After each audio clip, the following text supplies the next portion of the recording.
From a shop owner in Brooklyn. It's just awful. I just don't want anybody to go through this. To a grandmother in New Jersey. It's horrible. To a father of two from Long Island. His final thing was he couldn't breathe. Out of all of the COVID deaths nationwide, almost a quarter of the people were from right here in the tri-state area. Enough to fill every seat inside Yankee Stadium, more than 55,000 people. And some communities experienced the loss more than others. Almost 500 kids here. Yeah. No one knows just how widespread the loss can be than Janet Huger Johnson. She is the principal of an elementary school in East New York, Brooklyn. You have to snap into action because the child is fragile. Every one of her students and staff members had a loved one who was hospitalized with or died due to COVID-19. Close to half of her students lost a family member. The emotional toll of this is, for me, the big deal because we're talking about children having to deal with something that, in all honesty, many of them have never experienced before. We found the school serves the area with the highest death rate, not only in the tri-state, but one of the highest in the country, an area that includes Starrett City, a high concentration of residential high-rises in Brooklyn. It's so big for me.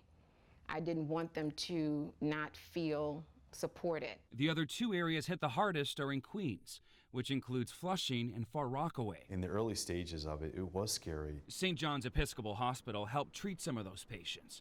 The small community hospital was the first to have a COVID-positive patient in Queens. It was an explosive growth. It's also the only hospital on the Far Rockaway Peninsula, and it's surrounded by the highest number of nursing homes in the area. And that's exactly the population that COVID-19 hit the hardest of all. And the families of those who did not survive had trouble finding a funeral home available to help lay their loved ones to rest. What we experienced was very tough. Franz Daniel Jeff Funeral Home in Brooklyn did quadruple the amount of services during the height of the pandemic. Still, they turned away more than a dozen people a day. We're in a profession where we've always said yes to people who are in need of help. And so we had to transition into saying no because of the mass amount of people who were passing away every day. And still are in other parts of the country. People in the tri-state felt like they were in it alone at the beginning.